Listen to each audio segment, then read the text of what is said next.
Hello, everybody, and welcome back to Procrastinator's Pit Stop. We have another exciting guest for you today. We have Peter Teuscher. He's a seasoned life coach whose book, Rethinking Happiness, delves into the complexities of happiness and offers a refreshing perspective on how individuals can achieve it on their own terms. His approach aligns with the goals to go beyond superficial checklists and embrace deeper, more meaningful changes that foster genuine mental health and well being. Peter, welcome to the show. Thanks, Chris. Great to be with you. Now, before we dig into it, we do normally like to have a little bit of an icebreaker. And today's icebreaker question was, which cartoon character do you relate to the most and why? Yeah, I think the first thing that comes to mind is when I was a kid, I watched a lot of Bugs Bunny, and I think I loved his sort of break the rules, be a bit of a rebel, don't be such a conformist, go your own way kind of attitude towards life. So that's kind of been my background as well. Bugs Bunny's an interesting choice. Okay, so Peter, why don't you tell us a little bit about yourself and your journey and how you wound up where you are today?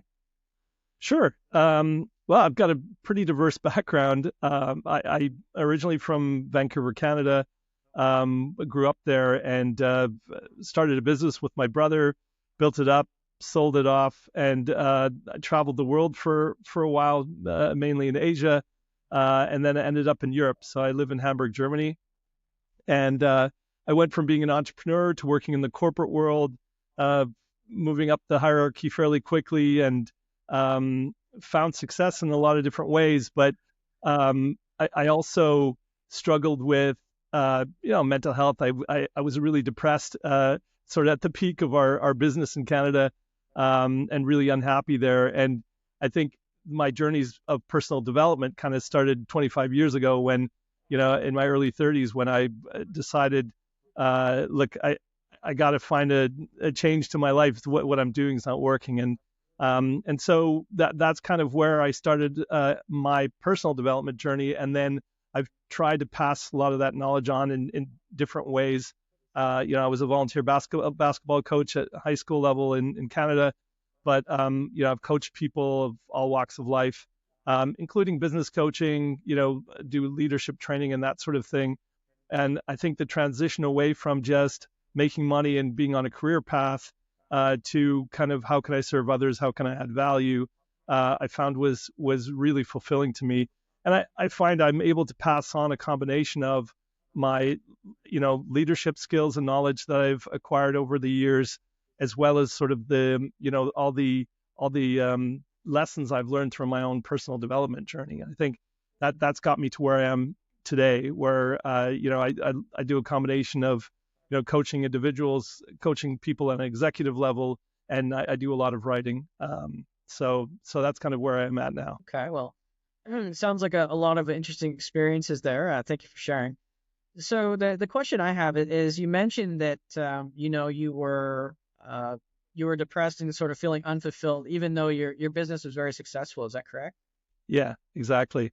So and that makes it really difficult when you have no reason to be unhappy, because everything from outwardly, everyone thinks, "Wow, you've got a great life. You've what an interesting opportunity," and yet you're still feeling unhappy. And I think what I can relate to, probably not at the same scale, but when you see celebrities or people who are really wealthy and famous and decide to end their life or abuse drugs, I can understand when you think you've achieved all the dreams, and those certainly weren't all my dreams, but when you achieve a lot and the expectation is that you should be happy and you're not, then you really come up against some difficult questions for yourself.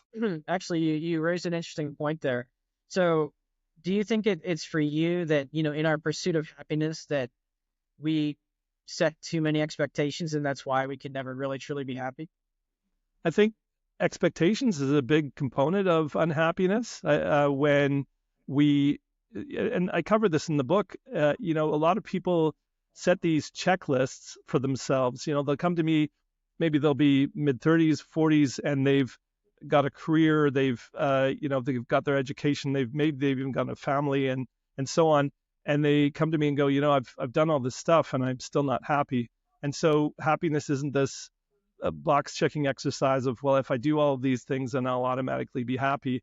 everyone has their own different path. And I think if you ignore sort of the needs and values and sort of expectations that you have for yourself that maybe you know aren't are things you've neglected or things you've ignored as you got onto this career path, and these expectations and the need for security and so on, we sometimes overlook some of the other needs that we have, and our life gets out of balance, and that leads to the unhappiness we feel, which for me is just a kind of feedback. The happiness tends to be this feedback from either the choices or behaviors that we have and the actions we take, or the way we're perceiving the life we're living in the world around us. And for everyone out there, why don't you tell us a little bit about your book, Rethinking Happiness? What was your idea behind it and sort of the process there? Well, I really wanted to pass on a lot of the things that I've learned over the years, and I think the thing that's made the biggest difference in my life, when I really had this rock bottom moment and this sort of life crisis, if you will, when I started to make changes, I realized the most impactful thing that affected change in my life was, changing the way I think and and the things that I believe. And so what I did in the book was put together, a lot of people shy away from the word philosophy, but I basically looked at what are all the beliefs that have led to my success and led to greater happiness, and I explore that in the book, looking at all different parts of life where you can ask yourself, what do I believe about these things, about the choices I'm making, or about the way I should live my life. And that for me made such a huge difference. And so I try and lay that out in a coaching format for people. So at the end of each chapter, there are a list of questions to reflect on, to try and help identify the beliefs that support you versus the beliefs that stand in the way of your success and your happiness. And in the process of writing that book, what do you think you learned? What was the biggest thing you learned about yourself in that process? Well, yeah, it's interesting. It's something where I realized that the philosophy is evolving. It's constantly evolving. I found over the time that I wrote and rewrote the book, there were subtle changes, and I think that's a really important thing to remember, that you can change your beliefs. First of all, you don't have to be married to them, and when you get new experiences or new information, you can change those beliefs, as long as they have utility in your life and they support you. So one of the keys to truly being happy then in your mind is being able to have a set of beliefs that you can follow and be in alignment with, but at the same time sort of hold space for anything that may adjust them. Yeah, I think that, first of all, taking the time to regularly reflect on what you think and believe. The thoughts that we have on a regular basis, they tend to be these habitual things that recycle through our mind again and again. And it's okay to question, is this true? And if I don't know for sure if it's true or not, then the question is it useful for me to keep thinking this, or is it useful for me to believe this? So if there's a real conflict between, the values that we have and the life we're living, that's going to lead to unhappiness. And so the question is then, why are you leading life in that way? Are there certain beliefs about what you can do with your life, or what opportunities are there for you, or the things you should be doing there's a lot of obligation in a lot of people's lives, a lot of shoulds and must do's. And in the book, I explore all of that. But the first thing is that, happiness is something everyone can define for themselves.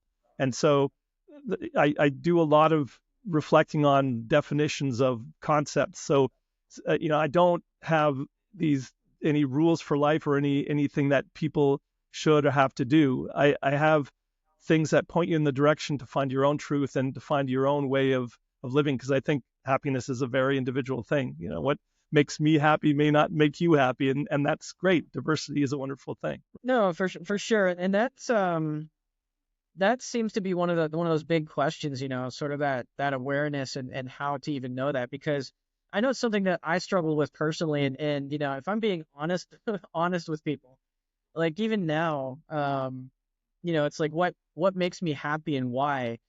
It, what's is there a way that you start to sort of unravel that? Because I know so many of us, we look at that and we're like, oh, Yeah, sometimes it's good to start with knowing what you don't want, and that sheds more light on what you do want. So recognizing the things that make you unhappy and the choices you're making and the ways of thinking that lead you there, and that leaves space for discovering some of the things that do make you happy.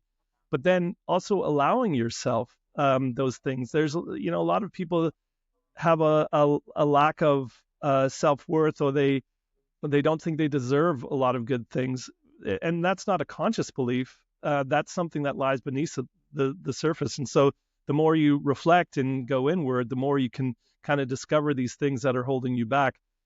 Self-sabotage is a very real thing, and I see it at all levels of, in business, or people who are really successful and yet they sabotage their relationships or certain areas of their life, or they undermine their health because they don't make that a priority. So that's where your beliefs and the way you think about how you're living really plays a big role in the outcomes. And that's why I consider feedback one of the happiness one of the most important pieces of feedback we get, because it's not this destination we're trying to get to. It's not okay, when I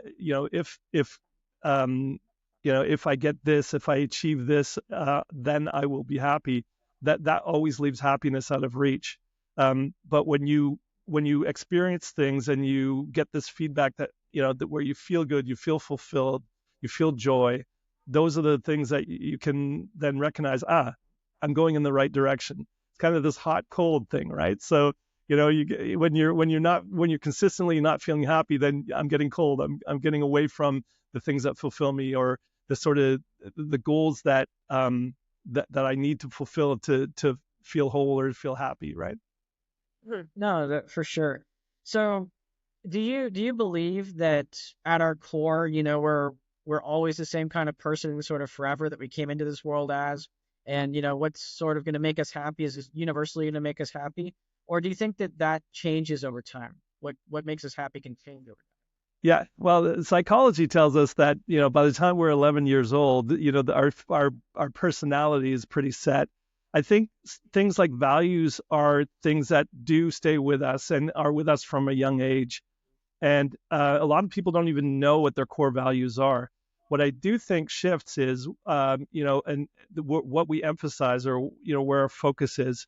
So, I still have a range of core values. Freedom is a really important one, but also, a sense of security now that I have a family. And so when I was younger, freedom played a bigger role. It was a more important value for me. I haven't given that up. I haven't lost that. But there are other things that I focus on now. So I try and find a balance between those. So I would say yes to your question. Our values, I think, are pretty consistent throughout our life, but which values that have more focus and more emphasis depends on the phase of life that we're in, I think. Okay, that certainly makes sense. And what would you say was your major turning point, that you really finally sort of woke up, or the light bulb switched on, that you needed to make a change?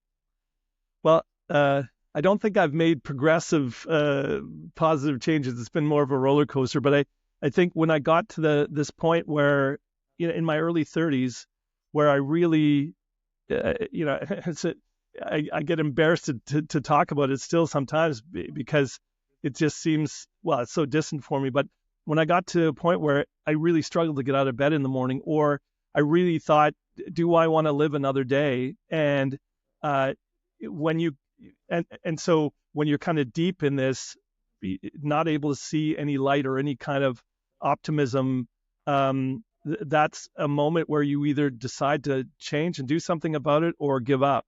And so I was really on the edge there. And when I reflect back on it now, it's crazy. If I had a friend who was going through that, I'd immediately want to take extreme measures. But I went through that for quite a while. And you tend to go through highs and lows. And fortunately, when I had higher points, I was willing to do the work and get some therapy and get some help, and then eventually get some coaching. And So it was really in those, like a lot of people who, they kind of hit rock bottom. For me, it wasn't alcoholism or drug abuse, but it was just this debilitating depression that I couldn't really, I felt really bad because I knew I wasn't, being an optimal business partner, or the people who relied on me. And so it was a point where I said, look, either I've got to make a change, or or I might as well just give up. And I think I think that's the important thing that I'd like to communicate to people who are feeling that way is, you know, the way you see the world right now is not the way you may see the world in a year from now, if you can get the energy to do the work, and change your perspective and change the way you think and believe about the world and yourself. Yeah, so actually that's a good segue into the next question I had for you. So how do you typically approach somebody who, comes to you for coaching? What's your process look like, and how do you work with people? Well, I don't have a template because everyone's different, but people will come to me with either a very specific issue. A lot of what people come to me with can be kind of condensed down into two questions. They'll either ask me, how do I get what I want? They have these goals that they want to, but they don't seem to be able to get there, and so they'll look for somebody to accompany them there. Or they'll come with the some question that condenses down to, what do I want? They're looking for clarity. They can't figure out a direction in life. And so depending on which one of those two, if they think they know what they want and they want me to help them get there, the first thing I do is work through, how do they know that's what they want? And that's where we go into a lot of the work around values and what would that future look like, and what does it mean to me, and finding the why in the what I want to be doing. If it's a matter of finding clarity, then we also look at values, but we look at as a coach, I don't go too much in the past, but I look at what have been your successes, what have you found the most joy in, what have been your pitfalls, and there we can start to identify sort of some of the beliefs that are leading us to make certain decisions or set certain goals for ourselves. Some people follow a career path because that's what their parents wanted, and they just, well, I've come this far, I might as well stick to it. Or some people will pursue something because everybody told them they couldn't do it, right? And so everybody's got different motivations. The question is, though, is that motivation, coming in alignment with my values and my sense of purpose, or am I doing it to spite other people or for all these external motivators? Do I want the money, the fame, or whatever it is that comes with the goals that you're trying to achieve? So there's a lot of exploratory work in the early stages, and it really depends on how specific the question or the challenge someone's facing that they bring to the coaching environment. So I've had people who've come to me for one session, and we did a wheel of life, and it gave them enough clarity, and they were like, wow, this is great. I totally understand what's happening now. They thought the problem was their job, and they realized no, it was totally different. And then there's people that I've worked with for a year and a half. But I'm not trying to get people to work with me as long as possible. I'm really trying to get them on their way and give them the tools to get out there on their own. And then if they need to come back for a refresher, great. But yeah, does that answer your question? Does that give you a sense of how it works? No, yeah, that was really illuminating. And what's your favorite part about what you do? Yeah, it's interesting. When I was coaching basketball, and I had a couple of guys who would spend time with me outside of the gym, and we'd maybe go for a pizza or whatever. And I had one guy who was in a foster home that was quite far away from the school he went to, and I'd drive him to practice, or I'd take him home, and we would have these long conversations. And by the end of the basketball season or the school year, they would come to me with these success stories I had, and I thought, wow, if I could do this, for as a career, that would be great. And at that point, I didn't really have any concept of coaching, and I didn't want to go back to school to be a counselor or something. So So I think it's really rooted in that the ability to help people sort of find their potential, and that's really what I aspire to as a coach, helping people find their own highest potential. And if I can point them in that direction and get them, give them the motivation and the courage to get there, I think that's really what fulfills me. And I also struggle sometimes with focus and distraction and so on. But when I'm in a coaching session, I really get into this, focus and almost tunnel vision. I can really be present, and I think I enjoy that state. These things that really captivate your attention. So at the end of every coaching session, I feel great, and that to me is that feedback, that happiness feedback that says. And not everybody is going to call it happiness. They'll call it fulfillment or a sense of purpose or whatever. But I feel really happy, and I think that's really what guides what I do, and that's what makes me fulfilled. Mm. Yeah. Yeah, you mentioned something interesting there, the distractions. Do you think that the amount of distractions we have in our life right now attributes to our overall level of happiness, or Well, certainly it distracts us from our values and the things we really want. But I like to look at distraction in two sort of forms. There's the distraction that pulls our attention away. We don't want to be distracted, but it pulls us away from what we're trying to focus on.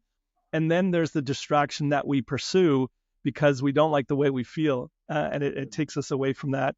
And both can be detrimental for us. It's natural for us to get distracted, and obviously with so much demand for our attention, it's easy to do, whether it's in the workplace or personally with our digital devices, and the amount of people we have in our lives.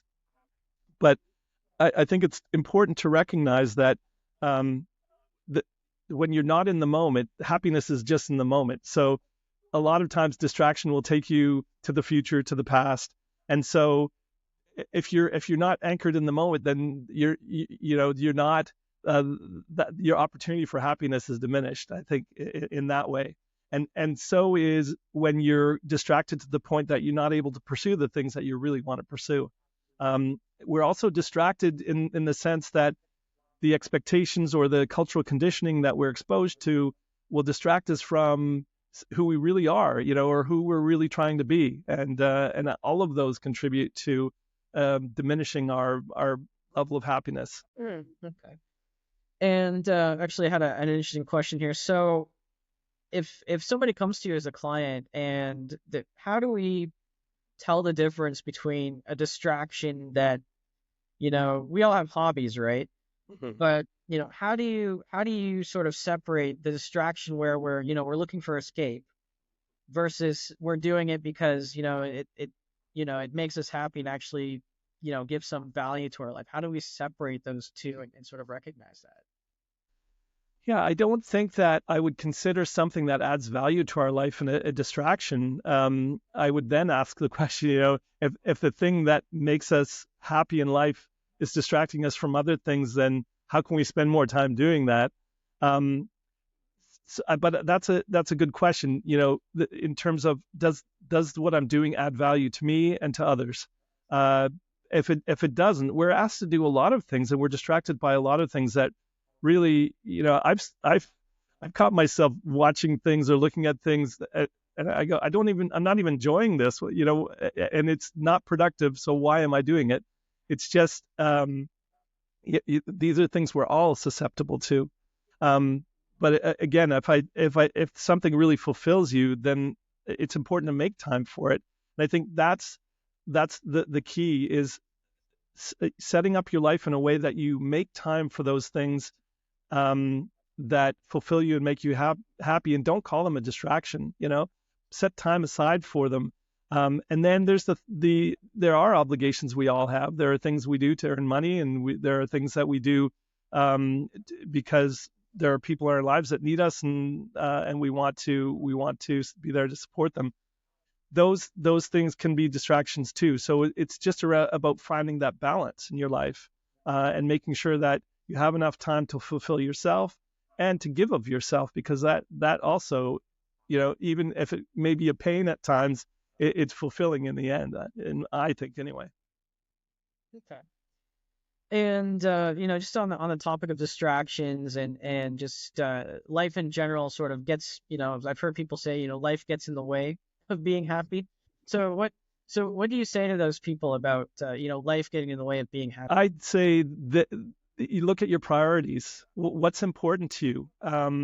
And a lot of one of the fundamental principles I have, and I write about it in the book. It's fundamental to my philosophy of life. Is I look at love and fear, and sometimes when I start talking this way, people go, "Oh, this is way too esoteric for me." But you can call it positive energy or negative energy. It doesn't really matter.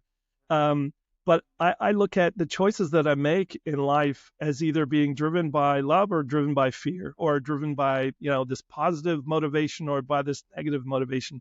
And it's not a good or bad thing. It's just, one empowers me and one kind of is resistance and holds me back. And so a lot of times I look at, what choices am I making out of fear, or is this choice that I'm making now driven by fear? Or some deeper desire, and so when we can start to look at the choices we're making based on that, it'll help us prioritize, and it'll help us set up our life in a way that's going to be fulfilling and not neglecting our responsibilities. So I think it's just putting some structure into your life and setting up some priorities for yourself, I think, is the way to approach it. Okay. And when you go back to saying fulfilling and meaningful, how do you define that for your clients when they, because I'm sure people must come to you and they must say, well, I want to have some meaning to my life. So how does that look? Because I know there's varying levels of that, right? So there's some people that get into the service and others that don't. But how do you approach that with your clients when they ask you that big question? How do I find meaning? Well, everybody will define that in their own way, but I think there are lots of signs that you can look for. And I know about the flow concept and Mihai Csikszentmihalyi's work, and he talks about happiness in the work that you do. But these things that challenge you, but are able to capture your attention. And I think when you find something that you do that gives you so much joy or gives you this sense of fulfillment, so that and I'm not talking about obsession, but that you can lose yourself in it, and this loss of the sense of passage of time and so on.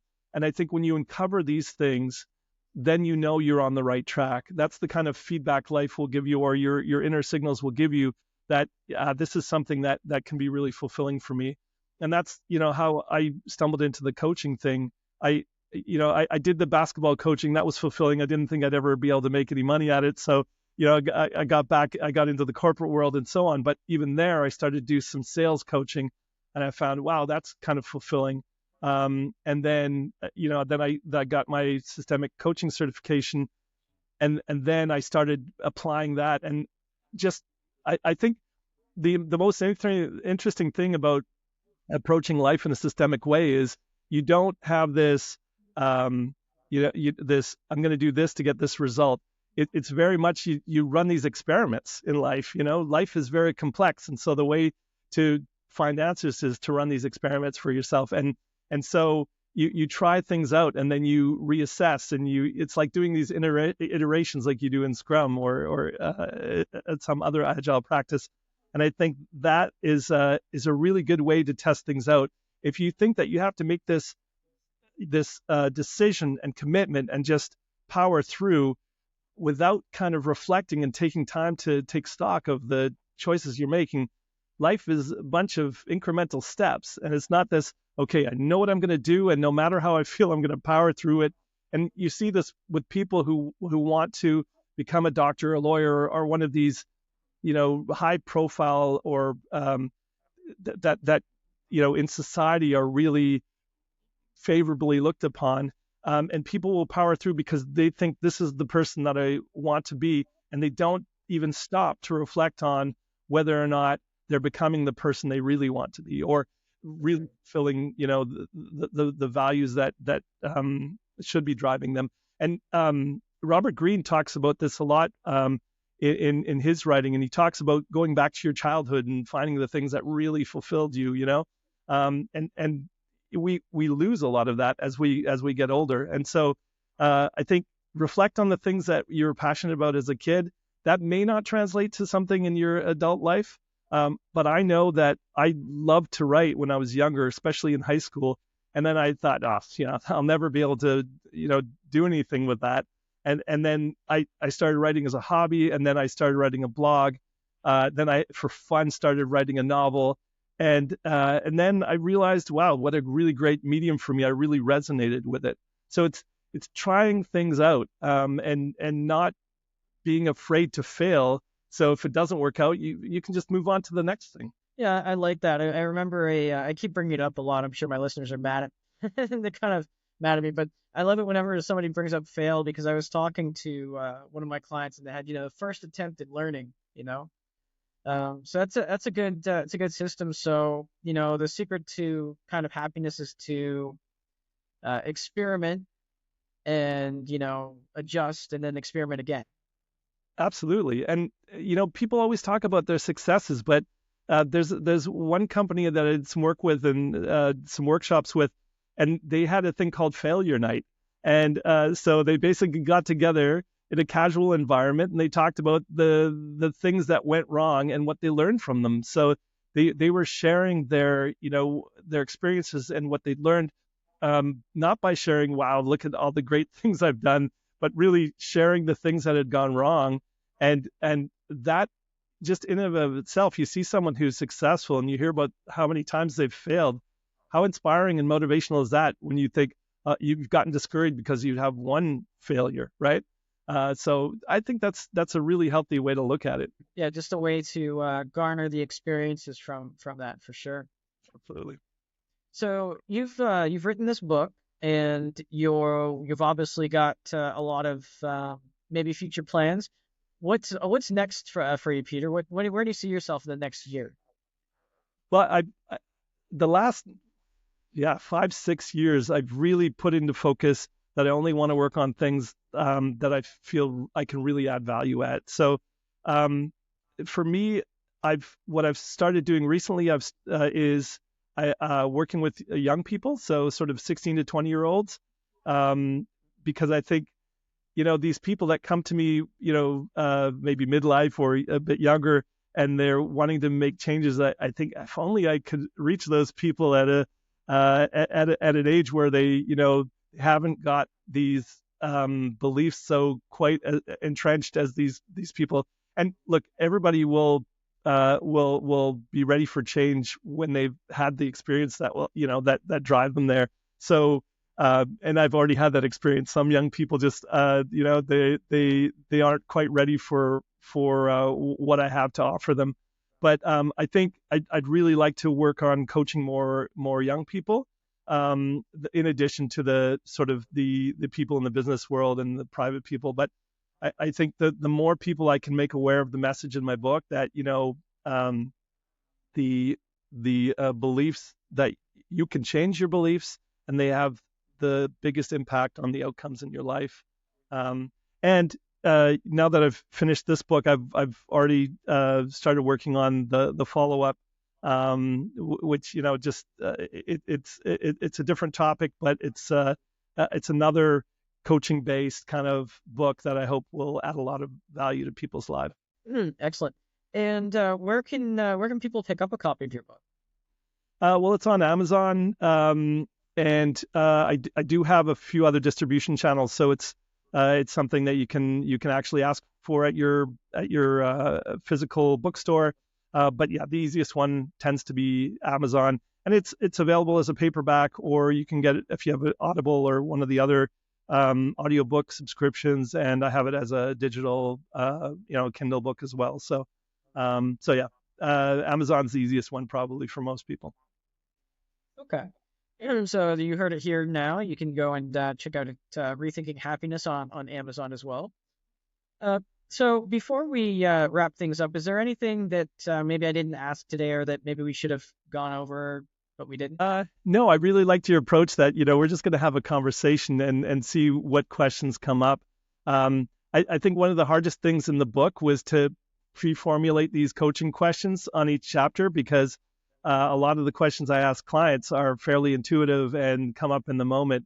So having to find general questions that suit everyone, I find every conversation kind of has the things you need in it. So I think you asked some great questions. I think we covered a lot. And lastly, before we go, what's the best way for our listeners to get in touch with you if they want to reach out? The easiest way is just through my website, peterteuscher.com. It's the last name spelled Teuscher. And you can reach out to me with questions. You can find my blog, which I write weekly. And you can get in touch if you want to book some time with me. So that's the easiest way. Okay. Well, once again, thank you for being on the show, Peter. And to all our listeners, thank you for tuning in. And tune in again next time for more motivation and inspiration. And if you can't find that motivation or inspiration in yourself today, be that motivation or inspiration for someone else. And we'll see you again next time. Thanks, Chris.